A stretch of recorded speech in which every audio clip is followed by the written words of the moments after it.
Bienvenue à tous, chers abonnés, sur votre chaîne préférée, Cameroun Info 237. Nous sommes ravis de vous retrouver pour décrypter l'actualité brûlante qui façonne notre nation. Aujourd'hui, nous nous plongeons au cœur de la haute tension démocratique qui secoue la capitale.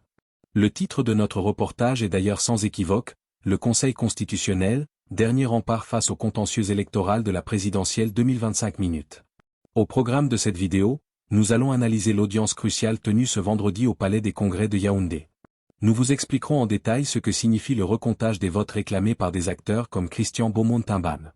Et surtout, nous irons au-delà des salles d'audience pour vous montrer et vous expliquer l'impact très concret de ces débats juridiques sur votre vie quotidienne, sur le marché, dans l'économie, et sur le climat social du Cameroun. Mais avant d'entrer dans le vif du sujet, un petit geste de votre part nous encourage énormément. Si vous appréciez notre travail d'information et d'analyse, s'il vous plaît, donnez-nous un pouce bleu pour soutenir la chaîne. Et n'oubliez pas de vous abonner et d'activer la petite cloche pour rester scotché à toutes nos mises à jour et ne rater aucune actualité importante du Cameroun. C'est prêt? Alors, sans plus tarder, on commence.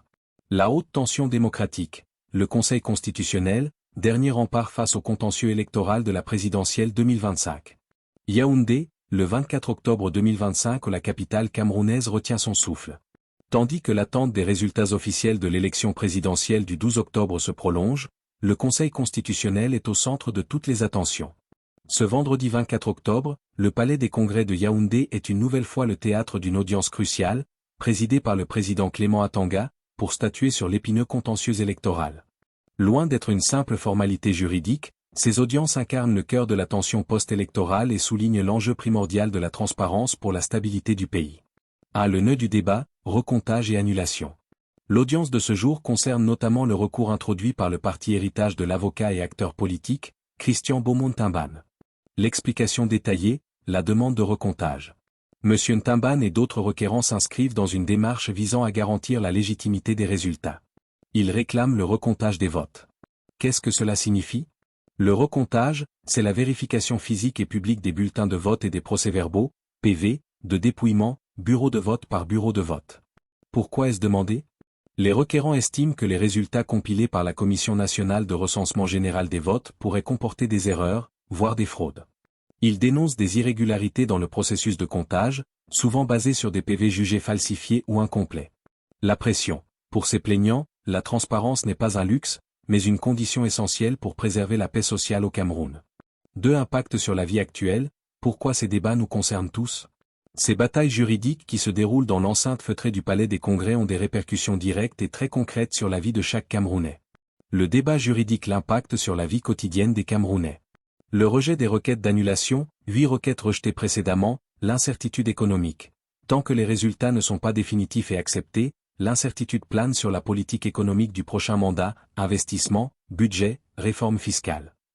Exemple, un entrepreneur hésitera à lancer de grands projets ou à recruter tant qu'il n'y a pas de visibilité sur le futur gouvernement et sa politique.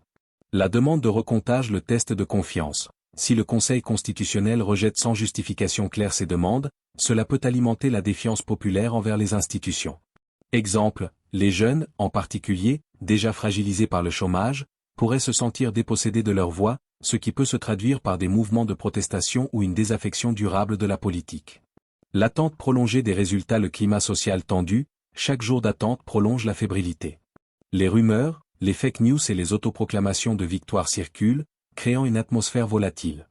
Exemple, sur les marchés de Douala ou dans les quartiers de Yaoundé, les conversations sont polarisées, et la moindre étincelle, une coupure de courant, une bousculade, peut être interprétée comme un signe politique, exacerbant les tensions intercommunautaires ou partisanes. Analyse, la mission cruciale du Conseil. Le Conseil constitutionnel, dirigé par le président Atanga, a un rôle doublement lourd. Arbitre légal, il doit trancher sur la recevabilité et le fond des recours, en vérifiant la stricte application du code électoral. Garant de la paix, ces décisions ne sont susceptibles d'aucun appel. Elles scellent donc le sort du scrutin. Le rejet de 8 requêtes quelques jours auparavant a déjà été perçu par certains comme un signe de la rigueur de la haute juridiction, mais aussi comme une source de frustration pour l'opposition. Si le recours de M. Ntimbane est rejeté, l'opposition et la société civile pourraient crier à l'injustice, renforçant la conviction que seule une victoire sur le terrain sera acceptée. En conclusion, le Cameroun vit une période charnière. Le contentieux électoral n'est pas qu'une affaire de chiffres ou d'avocats. Il est le miroir de l'exigence de démocratie et de justice qui anime une grande partie de la population. Les décisions prises aujourd'hui et dans les jours à venir par le Conseil constitutionnel détermineront non seulement le nom du prochain président, mais aussi la qualité de la paix sociale pour les 7 prochaines années.